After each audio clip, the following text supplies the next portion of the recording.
वो पथ क्या पथिक कुशलता क्या जब पथ पे बिखरे शूल न हो, नाविक की धैर्य परीक्षा क्या जब धाराएं प्रतिकूल न हो। जय हिंद, भारत माता की जय। आप सभी को बसंत पंचमी की ढेर सारी शुभकामनाएं। हम माँ सरस्वती से आप सभी के उज्जवल भविष्य की कामना करते हैं।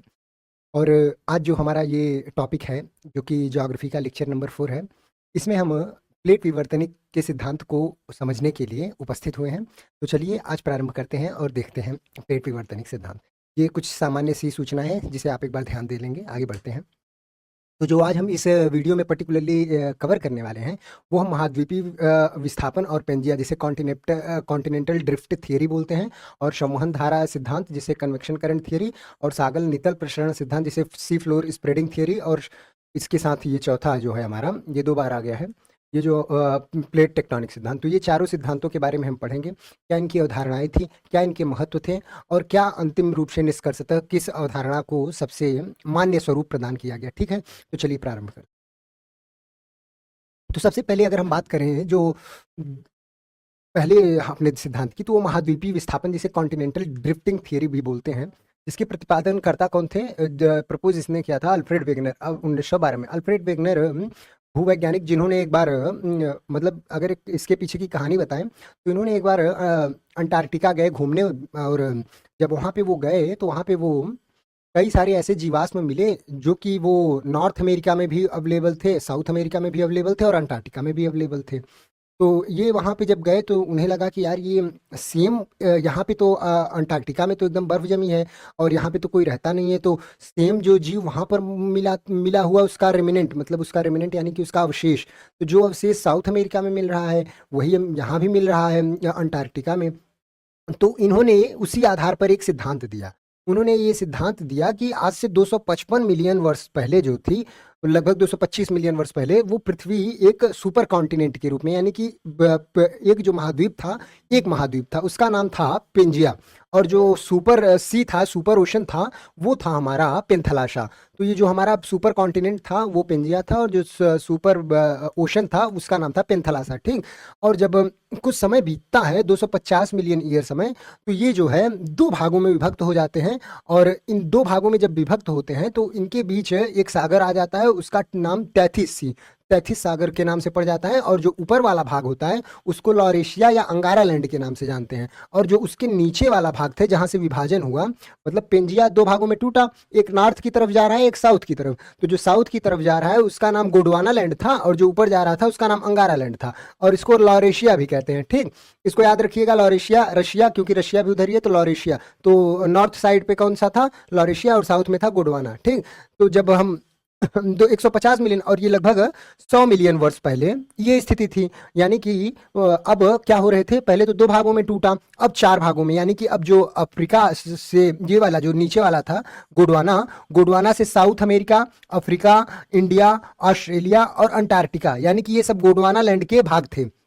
जो गोंडवाना लैंड था या गोंडवाना वाली भूमि थी, उसके भाग में कौन कौन आया? साउथ अमेरिका, अफ्रीका, इंडिया, और ये ऑस्ट्रेलिया और अंटार्कटिका।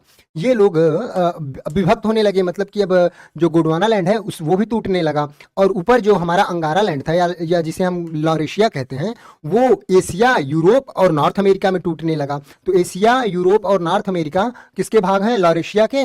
और ये south America, Africa, India, Australia, Antarctica किसके भाग हैं? गोंडवाना लैंड के। ठीक, ये 100 मिलियन ईयर एगो की बात है। ठीक, और ये जो है आज जो है ये वर्तमान का समय है, प्रेजेंट टाइम में। तो जो ये प्रेजेंट के समय में है, प्रेजेंट में क्या है ये देख रहे हैं, नॉर्थ अमेरिका यहाँ है, यूरोप यहाँ है, एशिया यहाँ है, भारत यहाँ है, ऑस्ट्रेलिया यहाँ है, अफ्रीका यहाँ है, अंटार्कटिका यहाँ है, साउथ अमेरिका यहाँ है। तो सारे जो महाद्वीप हैं ये आज के समय में ये लगभग 250 मिलियन ईयर एगो से लेके आज तक के निर्माण की प्रक्रिया है। यही इन्होंने अल्फ्रेड वेगनर ने बताया कि इस तरीके से पहले थे और अब जाके ये इस तरीके से बिखरे हुए हैं। तो क्या हुआ कि अन्य जो भूवैज्ञानिक थे वो सोचे अच्छा ऐसी बात है क्या, ये अल्फ्रेड वेगनर क्या कह रहा है आजकल। तो आगे आते हैं, कहते हैं अच्छा भैया, तो देखा जाए सही बात कह रहे हैं क्या अल्फ्रेड वेगनर। तो देखा गया जब, तो उन्हें जो उन्होंने साक्ष्य मिले इसके कि ये बात सही है कि नहीं, तो जो महाद्वीप विस्थापन के प्रमुख साक्ष्य मिले वो महाद्वीपों के जो शाम में थे, यानी कि जिग्सॉ फिट। यानी कि जिग्सॉ फिट का मतलब ये है, जैसे आप जिग्सॉ फिट वाला गेम खेले हैं ना, जैसे कि ऐसे कोई इमेज दे दिया जाता था, फिर उसी को जोड़ जोड़ के हम लोग पूरा कंप्लीट करते थे, ठीक। तो ये जो जिग्सॉ फिट वाला गेम में क्या हुआ कि जब ये देखा गया, जैसे ये अफ्रीका कॉन्टिनेंट है और ये साउथ अमेरिका कॉन्टिनेंट महाद्वीप है, तो जब साउथ अमेरिका महाद्वीप को इसके पास लाया गया तो ये दोनों एक तरीके से दोनों में फिट हो गए। मतलब जैसे ये जिग्सॉ फिट ये इस तरीके से ऐसे फिट हो गए। तो ये इससे पता चलता है कि हाँ यार, पहले एक रहे होंगे तभी तो अब आज फिट हो जा रहे हैं। तो एक प्रमाण ये था। अगला प्रमाण था जीवाश्मों का वितरण। जैसा कि मैंने बताया कि कहाँ गए थे, अंटार्कटिका में गए थे वेगनर, और वहां पे जाने के बाद उनको जीवों के साक्ष्य मिले। तो एक महत्वपूर्ण जो जीव था उसका नाम था मेसोसोरस, यानी कि उस समय का जो जीव था मेसोसोरस, उसका अवशेष साउथ अमेरिका में भी मिला और अंटार्कटिका में भी मिला। तो भैया इतना दूर है समुद्र। अब जैसे ये देखिए आप, अब अगर यहाँ अंटार्कटिका है, यहाँ साउथ अमेरिका है, मिसोसोरस यहाँ डाक के इतने बड़े समुद्र को यहाँ कैसे पहुंचेगा? हाँ, ये तो पॉसिबल नहीं है। इसका मतलब है कि पहले एक रहे होंगे तभी ये इस पर घूमता था, फिर इस पर घूमते घूमते इस पर चला आता था। तो जब ये टूटा धीरे धीरे तो कुछ लोग इस पे पहुंच गए, कुछ लोग इस पे रह गए। तो इस तरीके से ये निष्कर्ष निकला कि अच्छा भैया, ये भी बात सही है कि जीव के अवशेष भी समान रूप से हैं। और जो तीसरा बात निकली, आयु, चट्टानों की आयु में समानता। चट्टानों की आयु में समानता से क्या मतलब है? ये जो चट्टान थी, जैसे ये देखिए, ये जो चट्टान थी, ये जो चट्टानें थी, इनकी जो एज थी वही सेम चट्टान, यानी कि इनकी भी एज थी। इसके लिए आप अमेरिका के जो एप्लेशियन पर्वत हैं और स्कॉटलैंड के जो पहाड़ हैं उनमें समानता देखी गई। ये है हमारा स्कॉटलैंड के पहाड़ और ये है एप्लेशियन पर्वत अमेरिका का। तो ये जब इन दोनों को देखा गया कि दोनों की एज देखी गई तो उनकी एज समान निकल के आ रही थी। तो कहा, अरे भैया वेगनर साहब तो बात सही कह रहे थे। अब आगे चलते हैं। अगला जो इसमें प्रमाण मिलता है वो टिलाइट निक्षेप का मिलता है। टिलाइट का मतलब होता है, टिलाइट एक प्रकार का जो डिपोजिशन होता है वो ग्लेशियर के द्वारा बनता है। ग्लेशियर जब टूटता है या गिरता है तो उसमें जो रास्ते में उसके अवसाद होते हैं उसको लेके पूरा रॉक, छोटे छोटे कंकड़ पत्थर मिलके एक टिलाइट उसका नाम दिया जाता है, ठीक। तो टिलाइट जो निक्षेप हो वो भारत, अफ्रीका, ऑस्ट्रेलिया, अंटार्कटिका में एक ही प्रकार के मिले। मतलब कि जो टिलाइट था पहले क्या था, नॉर्थ अटलांटिक से ही ने ये सब निकले हैं। ये देखिए, जैसे यहाँ देख रहे हैं ना, ये गोंडवाना लैंड के ही पूरे पार्ट थे और अंटार्कटिका अभी पूरा बर्फ जमा है और इसमें भी पहले पूरा बर्फ जमा था, क्योंकि ये अंटार्कटिका को छोड़ छोड़ के सब बाहर हुए हैं और इधर ये अंटार्कटिका है नीचे। तो ये सब तो जो सेम टिलाइट यानी कि जो बर्फ का निक्षेप था हिमनद का, वही निक्षेप यहाँ भी मिला, यहाँ भी मिला, यहाँ भी मिला, यहाँ भी मिला। तो अच्छा भैया, विगनर साहब सही तो कह रहे हैं, लेकिन विगनर साहब से कहे भैया इसके ऊपर एक समस्या ये आई कि ये एक पांचवा भी पढ़ लेते हैं। प्लेजर निक्षेप। प्लेजर निक्षेप में, प्लेजर निक्षेप का मतलब है जब जो नदियां बहाव करके लेके जाती हैं अवसाद अपने साथ, वो उन अवसादों में समानता मिली। अब जैसे यहाँ पर घाना है, यहाँ पर घाना है, यहाँ पर घाना है अफ्रीका में, यहाँ पे इस घाना के पास गोल्ड के बहुत ज्यादा डिपॉजिट मिले है भैया। यहाँ पे तो कोई खान नहीं है, लेकिन यहाँ पे इतना सोना कहाँ से आ गया?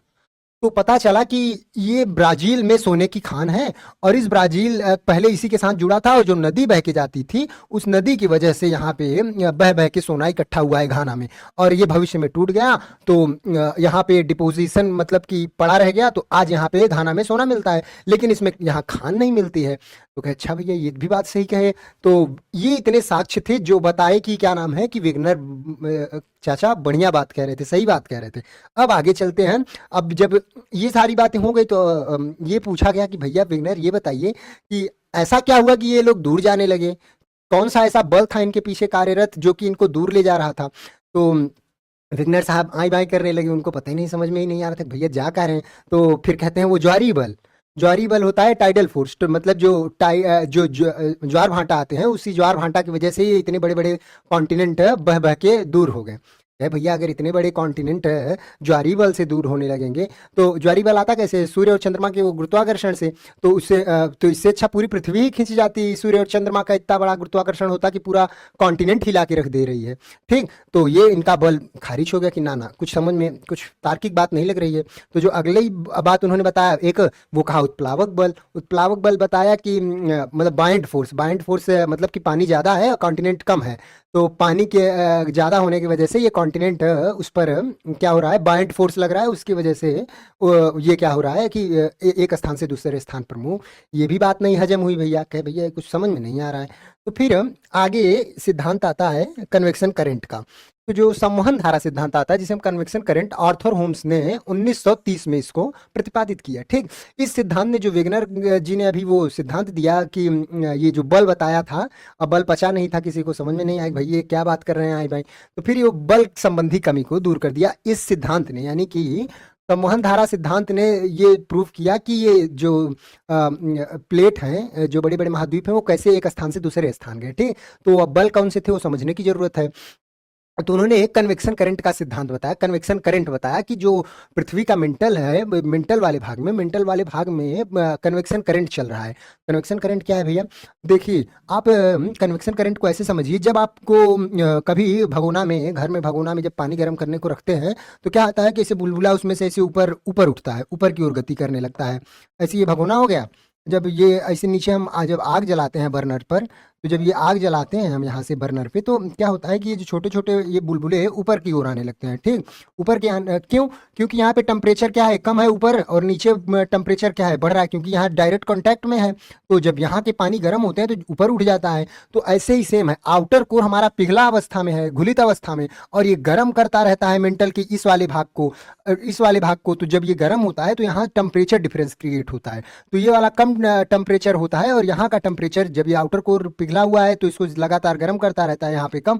और जब टेम्परेचर डिफरेंस होता है तो पानी ऊपर चढ़ता है, और जब ये ऊपर चढ़ता है तो क्या, फिर भाप बन के ऐसे निकलने लगता है। लेकिन यहाँ पे ऊपर क्या है, ऊपर यहाँ पे क्रस्ट बनी हुई है, एकदम एक बंधी हुई क्रस्ट बनी हुई है। तो ये जब टेम्परेचर डिफरेंस क्रिएट होता है तो मोशन होने लगता है, गति होने लगती है। जैसे अगर यहाँ पर भी, अगर जैसे देखो ये पाइप ले लिए, एक पाइप में पानी भर दिए, पाइप सीधी पकड़ लिए, तो पानी किधर भी नहीं जाएगा, बीच में नहीं जाएगा। लेकिन अगर हम डिफरेंस क्रिएट कर दिए, इसको ऊंचा कर दिए तो पानी इधर से इधर आ जाएगा, और इसको ऊंचा कर दिए तो पानी इधर से इधर आ जाएगा। इसी तरीके से जब टेम्परेचर डिफरेंस क्रिएट हुआ, यहाँ गर्म हो गया और यहाँ ठंडा, तो गर्म से ठंडा की ओर पार्टिकल मूव करने लगे। तो जब गर्म से ठंडा की ओर जाने लगे तो एक प्रकार का कन्वेक्शन करंट, कन्वेक्शन यानी ऊपर की ओर, ऐसे देखो ये आप देख रहे हैं, ये ऊपर की ओर मूव करने लगे ये पार्टिकल जो थे, मैग्मा। तो ये जो मैग्मा बना हुआ था, मतलब घुला हुआ अवस्था, ये ऊपर ऐसे जाने लगे। और ऊपर बंद था, क्रस्ट बनी हुई थी। क्रस्ट क्या है, ठोस है। 100 किलोमीटर की जो हमारी लिथोस्फीयरिक है प्लेट है, ये बंद है, तो इसी से टकराते हैं, और टकरा के एक इधर जाता है और एक इधर जाता है। तो ये ऐसे ऐसे करते हुए ऐसे एक प्रकार का कन्वेक्शन सेल बन जाता है। ऐसे फिर से ये प्रक्रिया चलने लगती है, ऐसे गोला गोला। आप देखिए, अब ये इधर इधर, अब फिर इधर से, ये इस तरीके का कन्वेक्शन सेल बन गया पूरे पृथ्वी के अंदर। ये कन्वेक्शन सेल लगातार चलता रहता है ऐसे। ठीक, जहां भी चट्टान कमजोर होती है, क्योंकि अब लगातार यहां से जब उठ उठ के यहाँ पे मारेगा तो ये क्या होगा, हमारा क्रस्ट धीरे धीरे कमजोर होगा, लिथोस्फीयर। और एक दिन ऐसा समय आएगा कि जब यहाँ से हम, ये हमारा क्रस्ट हो गया, ये क्रस्ट हो गया, और ये क्या हो गया हमारा, मेंटल हो गया, और ये हमारा कोर हो गया। तो जब मेंटल से ये कन्वेक्शन करंट ऐसे बार बार चल के ऐसे इधर, एक इधर से चलेगा, ऐसे जब चलेगा, यहाँ से मान लीजिए ऊपर आया, यहाँ से ऊपर आ रहा है, तो एक इधर गया लिम्ब और एक इसकी लिम्ब इधर गई। तो ऐसे जब कन्वेक्शन करंट चलने लगेगा तो कुछ दिन बाद यहाँ पे ऐसे गैप क्रिएट होगा भाई, इतना साल तक चलेगी लंबी प्रक्रिया तक। तो यहाँ पे क्या होगा, और जब तो यहाँ पे एक वो टूट जाएगा, और टूटने के बाद जब ये क्रैक डेवलप होगा तो इस क्रैक से क्या होगा कि मैग्मा बाहर आने लगेगा। मैग्मा बाहर आने लगेगा, जो यहाँ पे ऐसे ये कन्वेक्शन करंट के थ्रू अब मैग्मा बाहर, और यहीं से ज्वालामुखी फट के बाहर आ जाएगी। ठीक, तो इसी को कन्वेक्शन करंट का सिद्धांत उन्होंने बताया। ठीक, और उन्होंने ये बताया कि यही कन्वेक्शन करंट पूरे पृथ्वी की जो बड़े बड़े महाद्वीप हैं उनको एक स्थान से दूसरे स्थान से ले जा रहा है। तो क्या हुआ, वेगनर साहब ने क्या बताया था, ज्वारीय बल, और क्या बताया था, ये गुरुत्वाकर्षण बल। तो उन्होंने वो बायंट फोर्स, तो उनका तो वो गलत हो गया था। तो इसने इस बात को सिद्ध किया कि जो प्लेटों महाद्वीपों की गति हो रही है एक स्थान से दूसरे स्थान धीरे धीरे धीरे धीरे, तो वो उसका जो कारण है वो कन्वेक्शन करंट है। और ये कन्वेक्शन करंट आ कहां से रहा है, देखो पृथ्वी पहले एक तप्त मैग्मा थी, तप्त मैग्मा होने के कारण इस पृथ्वी के अंदर जो मेंटल है वहां पे रेडियो एक्टिव मटेरियल थे, और उन रेडियो एक्टिव मटेरियल का लगातार डिके होने से टेम्परेचर, वहां पे ऊर्जा बहुत ज्यादा उत्पन्न हो रही है। ठीक, तो उसी कारण यहाँ पे कन्वेक्शन सेल डेवलप हुआ, और वही कन्वेक्शन सेल पृथ्वी के लिथोस्फीयर को तोड़ा और तोड़ के दूर ले जाने लगा। अब ये जैसे जैसे चलेगा, ये वाली प्लेट इधर आएगी, वो वाली प्लेट उधर जाएगी। ठीक, तो ये था, और उसने बताया कि प्लेटों की जो प्रवाह की गति है वो बेहद धीमी है, बहुत स्लो है। मतलब मेजर ही नहीं कर पाओगे, एक एक लाख साल में देखोगे या 10-10 लाख साल में देखोगे, तब जाके आपको दिखेगा कि हाँ कुछ परिवर्तन हुआ है। तो जो इसमें प्रति वर्ष 2 से 5 सेंटीमीटर तक सारे कॉन्टिनेंट अपने स्थान से हट रहे हैं। ठीक, तो ये था हमारा संवहन धारा सिद्धांत। ठीक, अब बढ़ते हैं आगे। अभी संवहन धारा सिद्धांत आपको ज्वालामुखी समझने में मदद करेगा। ठीक, तो इसको ध्यान रखिएगा। अब जो हमारा अगला है वो सागर नितर प्रसरण सिद्धांत है, सी फ्लोर स्प्रेडिंग थियरी। ठीक, तो जो स्लीप इसके जो वो थे मतलब प्रतिपादक करता वो हैरी हैस थे, और जो कि 1960 के समय में दिया गया था। ठीक, और जो इन्होंने मुख्य अवधारणा दी, इन्होंने महासागरीय कटकों के निर्माण के बारे में बताया। ठीक, अब महासागरीय कटक क्या होते हैं? कटक यानी रिज, रिज यानी कि एक प्रकार का क्रैक डेवलप होना। ठीक, तो आप इसको समझिए इस तरीके से कि जब मैंने बताया कि ये कन्वेक्शन सेल ऐसे कन्वेक्शन सेल जो चल रही थी मेंटल में, इस तरीके से इस कन्वेक्शन सेल ने महासागर, ये वाला महाद्वीप था और ये है महासागर वाले प्लेट। तो जो ओशनिक प्लेट है हमारी, या ओशनिक वाला जो हमारा ये महासागरीय प्लेट है या कॉन्टिनेंट है, तो ओशनिक कॉन्टिनेंट को इसने क्या किया, ये यहाँ से क्रैक डेवलप कर दिया। ठीक, रिज, रिज यानी कि क्या, एक प्रकार का क्रैक बीच से ऐसे टूट गई। ठीक, क्यों? क्योंकि कन्वेक्शन से लगातार ऊपर उठ रहा है और उसको तोड़ रहा है। तो क्या हुआ, धीरे धीरे जब मैग्मा ऐसे बाहर आने लगा तो निकल के मैग्मा यहाँ यहाँ यहाँ यहाँ यहाँ यहाँ किनारे किनारे जमा होने लगा। ठीक, तो ये जो मैग्मा निकल के यहाँ पे किनारे किनारे जमा हो रहा है, ये ऐसे धीरे धीरे बहुत साल तक ये प्रक्रिया चलती रहती है, लगातार ऐसे चलती रहती है। फिर यहाँ पे ये मैग्मा और आगे पीछे वो जैसे यहाँ से निकलेगा ये इधर हो जाएगा, फिर यहाँ पे एक नया मैग्मा मतलब इसको पीछे कर देगा, यानी कि हरा वाला कुछ दिन में शिफ्ट होकर यहाँ आ जाएगा, और फिर ये ऐसे ऐसे शिफ्ट होता जाएगा, ऐसे ये आगे बढ़ता जाएगा, और ये लगातार नए नए नया मैग्मा निकलता आएगा और नई प्लेट बनती जाएगी। तो इसे ही उन्होंने बताया महासागरीय कटक, यानी कि जो महासागर की ये जो प्लेट है ये एकदम हमेशा एक कटक के माध्यम से विस्तृत होती रहती है, मतलब सागर का नितल जो है प्रसरित होता रहता है, यानी कि फैलता रहता है। इसी को सागर नितल। महासागरों के बीच चट्टाने नहीं होती है। ठीक, महासागरों के बीच में चट्टाने नहीं होती हैं और किनारों पर जाने पर उनकी उम्र बढ़ जाती है। तो नई क्या क्यों कह रहे हैं महासागरों के बीच में? क्योंकि भैया तुरंत मैग्मा निकला तो यहाँ पे जो जमा, तो यहाँ के जो चट्टाने होंगी नहीं होंगी, क्योंकि अब ये इसको इधर इधर शिफ्ट कर रहा है, शिफ्ट कर रहा है, तो इधर वाली पुरानी होंगी। और फिर देखिए यहाँ से, फिर यहाँ से ये कहाँ जा रहा है? नीचे जा रहा है, फिर से यहाँ से कॉन्टिनेंट से कहाँ हो रहा है ऐसे, क्योंकि ओसनिक प्लेट जो होती है उसका घनत्व तो ज्यादा होता है, और जिसका घनत्व तो ज्यादा होगा वो नीचे जाएगी। कॉन्टिनेंटल प्लेट जो होती है, महाद्वीपीय प्लेट जो है वो घनत्व तो कम है, तो जो यहाँ पे फिर से ये ओसनिक प्लेट नीचे जाने लगती है और यहाँ पे जाके मेंटल में फिर घुल जाती है, और घुलने के बाद जब पिघल जाती है फिर यहीं से ऐसे पिघल के मैग्मा के रूप में यहाँ पे आएगी, और फिर ऐसे ये लगातार प्रक्रिया ऐसे चैन के रूप में, बेल्ट के रूप में पृथ्वी के ये महासागरीय नितल का निर्माण करती रहेंगी। ठीक, तो ये था सागर नितल प्रसरण सिद्धांत। आशा है कि आपको समझ में आ गया होगा। अब इसमें पोलैरिटी का एक कॉन्सेप्ट है। पोलैरिटी का ये कॉन्सेप्ट है कि पोलैरिटी जैसे ध्रुवीयता। अब ये समझिए, मान लीजिए कि ये जो हमारा मैग्मा निकला था, सबसे पहले ये मैग्मा निकला, ये नीला वाला। ठीक ठीक, और फिर ये दोनों तरफ निकला ऐसे, और कुछ दिन बाद फिर से लगातार ये काम चल रहा है, तो लगातार नया मैग्मा निकलता रहेगा और ये नीला वाला आगे से शिफ्ट होता रहेगा।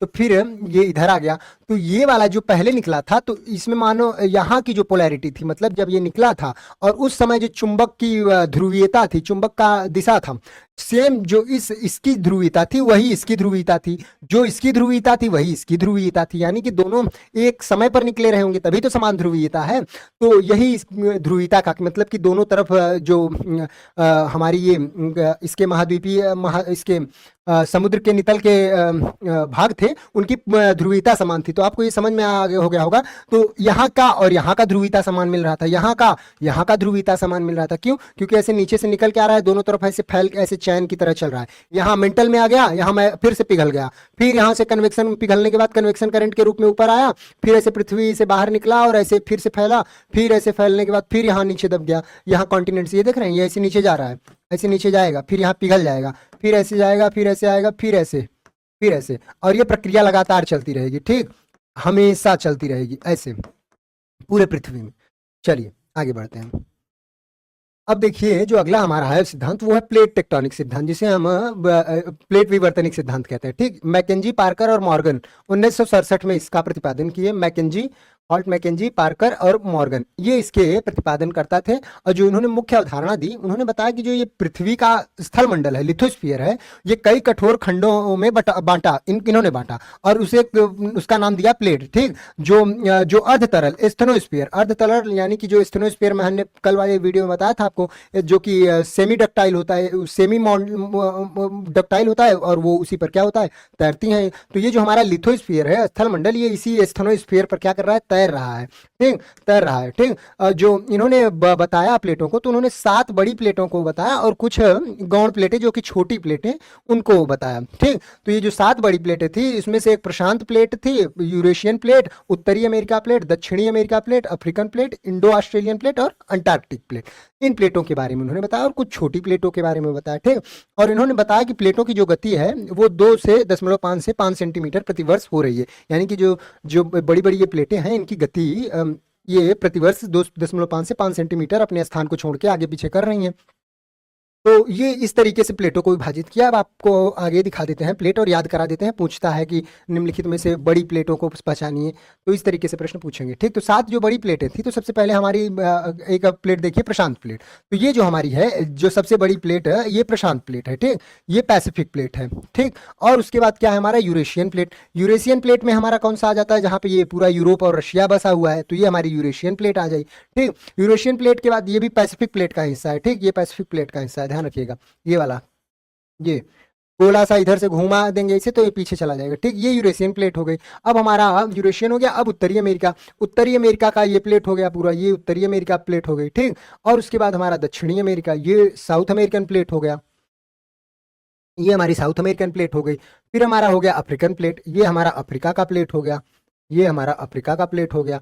और उसके बाद हमारा इंडो ऑस्ट्रेलियन प्लेट, ये हो गया इंडिया, इंडिया का प्लेट, और ये हो गया ऑस्ट्रेलिया का प्लेट। इसे ही पूरा का नाम दिया जाता है इंडो ऑस्ट्रेलियन प्लेट। ठीक, और उसके बाद आ गया है अंटार्कटिक प्लेट, ये है हमारी अंटार्कटिका का प्लेट। ये देख रहे हैं, ये है हमारे अंटार्कटिका का प्लेट। तो ये है हमारे 7 प्रकार के जो हमारे बड़े हैं, और इसमें कुछ छोटे छोटे भी हैं। छोटे छोटे जो हैं उनको भी ध्यान रख लेते हैं।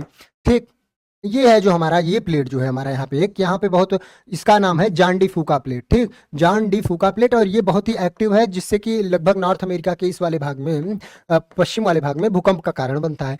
फिर नॉर्थ अमेरिका के जस्ट जब यहाँ पे नीचे साइड आते हैं, मैक्सिको की ये गल्फ साइड, तो यहाँ पे मैक्सिको की गल्फ साइड एक कैरेबियन प्लेट मिलती है, और एक उसके जस्ट इस तरफ, यानी कि कैरेबियन प्लेट कहाँ है, ये अटलांटिक ओशन में है। ठीक, और ये जॉन डी फूका, और यहाँ पे जॉन डी फूका के नीचे एक कोकोस प्लेट है, और ये नाजका प्लेट है। तो ये पैसिफिक ओशन में है, ये तीनों, जॉन डी फूका, कोकोस और Nazca, Juan de Fuca, Cocos, Nazca Pacific plate में है। और ये अरेबियन वाले जो ये अटलांटिक महासागर है, उसमें ये कौन सा है, कैरेबियन प्लेट है। ठीक, कैरेबियन प्लेट, और ये स्कॉटिया है, और ये स्कॉटिया प्लेट है। ठीक, तो अटलांटिक में 2 है, कैरेबियन और स्कॉटिया प्लेट। और ये, और जो छोटी प्लेटें हैं, एक अरेबियन प्लेट यहाँ पे है, और एक सोमालियन प्लेट यहाँ पे है, और ये फिलिपीनी प्लेट यहाँ पे है। ठीक, तो ये हमारी कुछ छोटी प्लेटें थी। ठीक, तो आप इनको एक बार याद रखिएगा, ये परीक्षा में पूछे जाते हैं। ठीक, तो महत्वपूर्ण है ये।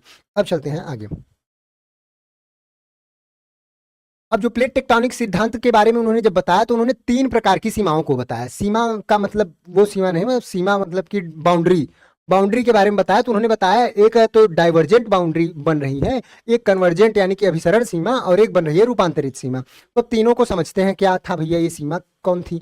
तो सीमा के बारे में अगर बताएं, बाउंड्री के बारे में, तो इसका जो महत्वपूर्ण, अब सारी सीमा को अगर हम समझे, तो ये यहाँ पे डाइवर्जेंट बाउंड्री, तो जब 2 महाद्वीप एक दूसरे से दूर जा रहे हो। ठीक, तो जब एक महाद्वीप दूसरे महाद्वीप से दूर जा रहा हो, तो उसे हमने डाइवर्जेंट बाउंड्री का इन्होंने नाम दिया। ठीक, तो यानी कि क्या हुआ कि जब ये प्लेट थी डाइवर्जेंट प्लेट बाउंड्री, तो इसको नाम दे दिया गया डाइवर्जेंट प्लेट बाउंड्री। और जो हमारा ये कन्वर्जेंट प्लेट बाउंड्री, जब एक महाद्वीप की प्लेट या ओशनिक प्लेट, कोई भी हो सकता है, या तो ओशन वाला हो, कॉन्टिनेंट वाला एक दूसरे की तरफ आ रहे हो, या कॉन्टिनेंट वाला हो, और या ओशन वाला हो, या दोनों कॉन्टिनेंट हो, या दोनों ओशनिक हो। ठीक, तो कुछ भी हो सकता है, तो ये एक दूसरे के पास आ रहे हो, तो उसे हमने क्या कहा, कन्वर्जेंट बाउंड्री। यानी कि इस मैप पर अगर आप देखें, तो ये देखें, ये जो है ये कौन सी बाउंड्री बन रही है, ये इधर जा रहा है और ये इधर जा रहा है, तो ये कौन सी पैसिफिक प्लेट में क्या बन रहा है, कन्वर्जेंट बाउंड्री बन रहा है, ठीक। और ये क्या है हमारा, ये अटलांटिक महासागर है, और अटलांटिक महासागर में ये इधर जा रही है प्लेट और ये इधर जा रही है प्लेट, ये इधर जा रही है ये इधर, तो जहां पे दूर जा रही है तो यहाँ पे क्या निर्मित होगा, यहाँ पे रिज निर्मित होगी एक प्रकार की, जो मैंने कटक बताया, तो यहीं पर मध्य EMOR है जिसे हम बोलते हैं मिड अटलांटिक रिज, ठीक। तो मिड ओशनिक रिज के नाम से जानते हैं, और ये अटलांटिक महासागर में है। और ये जो है हमारा यहाँ पे कन्वर्जेंट बाउंड्री है, तो जब कन्वर्जेंट बाउंड्री बनती है तो यहाँ पे किनारे किनारे क्या विकसित होगा, पर्वत विकसित होगा। तो यहाँ पे जो जब ये देखो ये नॉर्थ अमेरिकन प्लेट है और ये पैसिफिक प्लेट है, एक दूसरे के साथ क्या हो रहे हैं, कन्वर्ज हो रहे हैं, एक दूसरे के साथ क्या हो रहे हैं, अभिसरण कर रही हैं। तो जब ये और ये वाली क्या होगी, क्योंकि इसका घनत्व तो ज्यादा है, तो ये इसके नीचे चली जाएगी, कॉन्टिनेंट वाले के नॉर्थ अमेरिका प्लेट के नीचे जाएगी, और जब नीचे जाएगी तो यहीं पिघलेगी, और फिर यहाँ पे क्या होगी, यहाँ पे ज्वाला के रूप में, ज्वालामुखी के रूप में उद्गार होगा। और यहाँ पर जब एक दूसरे से वो होंगे तो यहाँ पे क्या निर्माण होगा, फोल्ड माउंटेन निर्माण होंगे। क्यों, क्योंकि फोल्ड माउंटेन का निर्माण कैसे होगा, क्योंकि यहाँ से बारिश के दौरान क्या हुआ होगा, निक्षेप इकट्ठा होंगे, और जब ये एक दूसरे से कन्वर्ज होंगे तो ये निक्षेप यहाँ पे आके किनारे बन जाएंगे।